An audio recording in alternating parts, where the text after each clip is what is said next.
Yo, welcome to the first episode of Euphoric Sports. Here, the first episode we'll be talking about is Arsenal really contending this year for Champions League?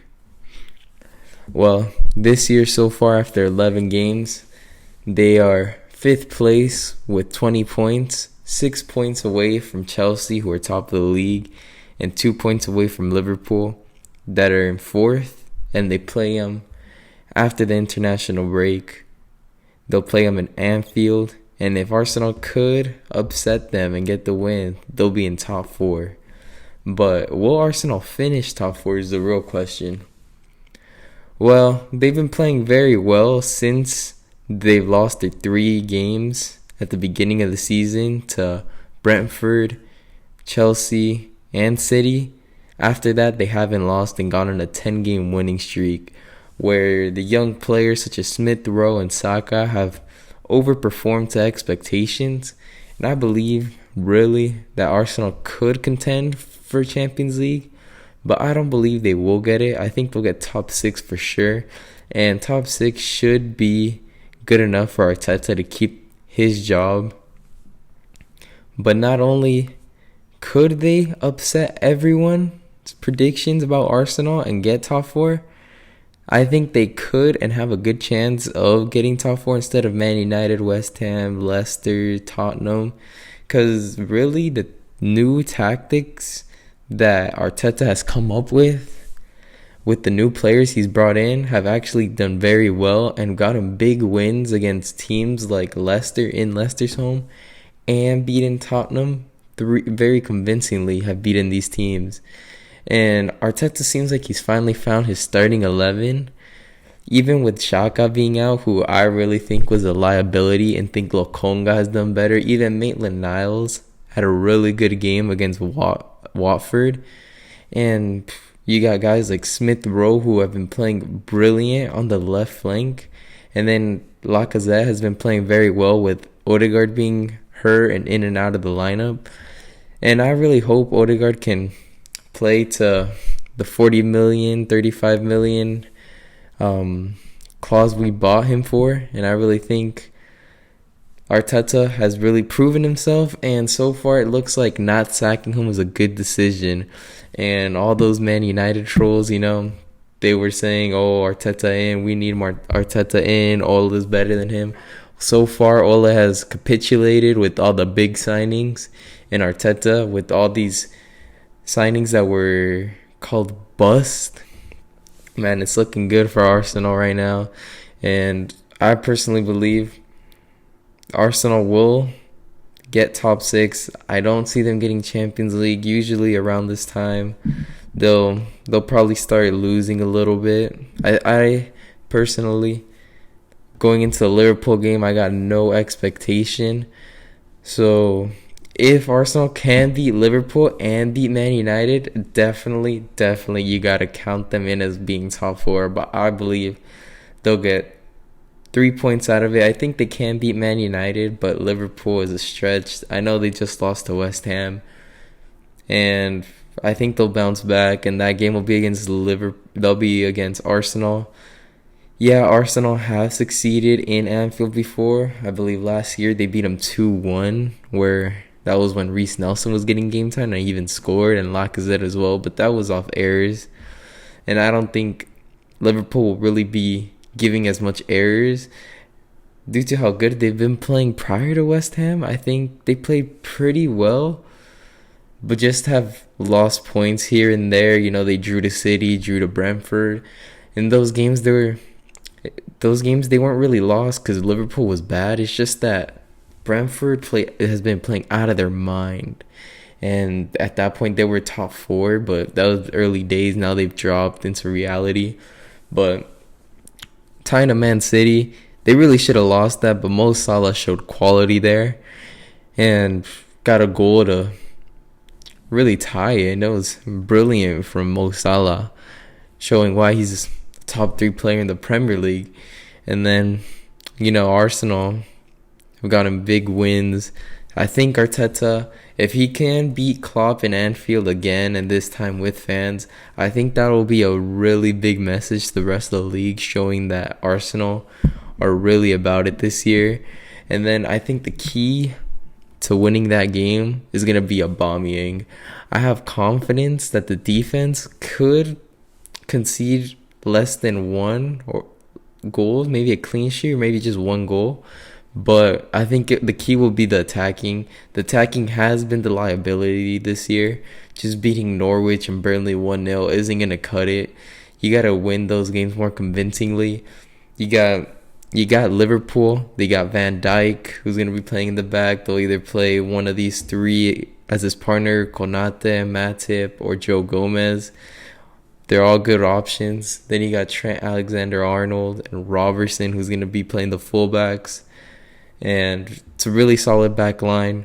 I think we can capitalize with new energetic wingers with Smith Rowe and Saka.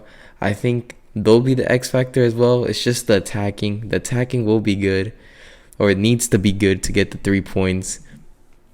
But goals will be what we need. And the lineup I'd go with would be Ramsdale. Then right back, I would go Tomiyasu, Gabriel, Ben White. Left back is up in the air with Tavares filling in for Kieran Tierney. He's been playing very well. Kieran Tierney's still a bit hurt. I don't know why he got called up to Scotland. He's hurt. They better not use him if he's unhealthy.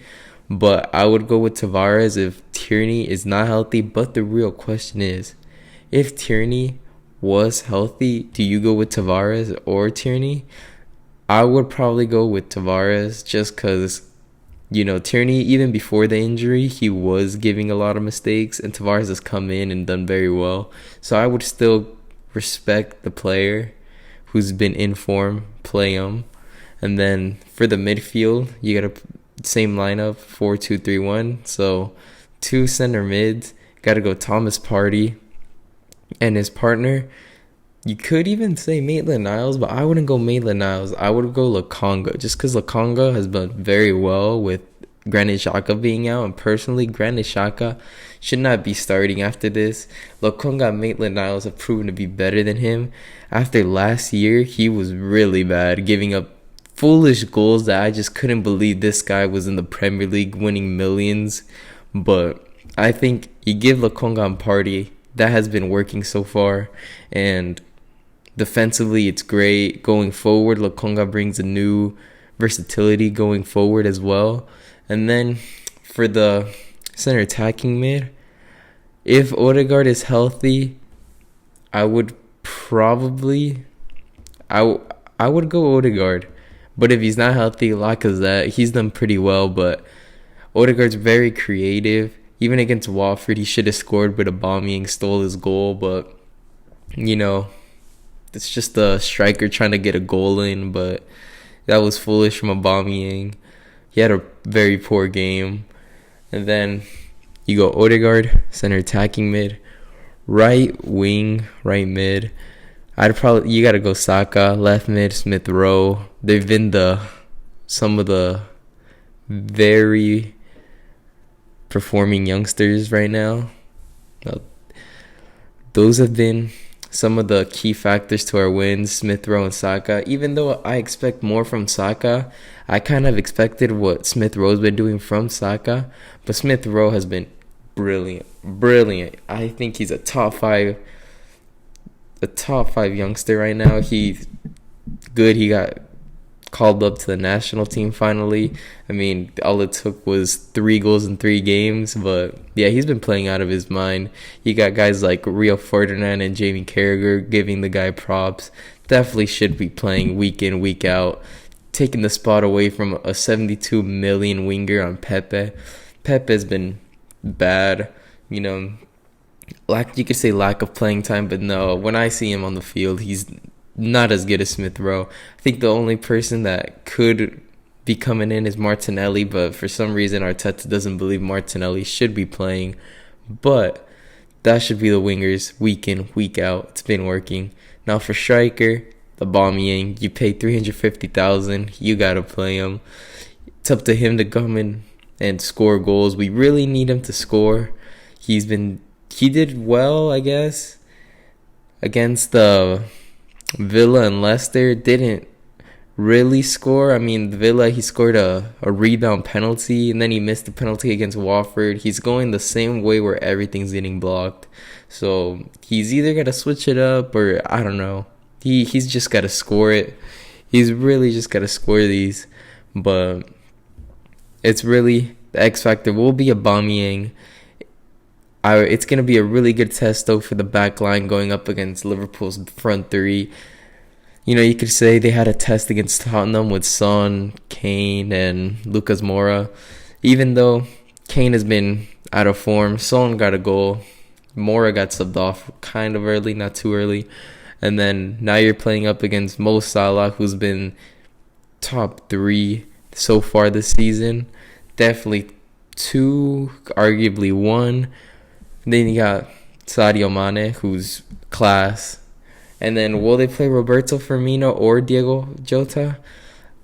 I don't know. I think they'll probably go Firmino, but you never know with Klopp.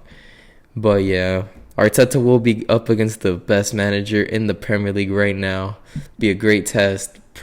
A score prediction, I'll probably go Liverpool 2, Arsenal 1. But yeah, it's a good test. If Arsenal loses, it's fine. You know, as long as they don't lose 5-0 like another club, another title contending club, it'll be all good. So yeah, I think Arsenal will finish top 6 for sure. They get top 4. Arteta needs to be backed. It'll be fine. So yeah.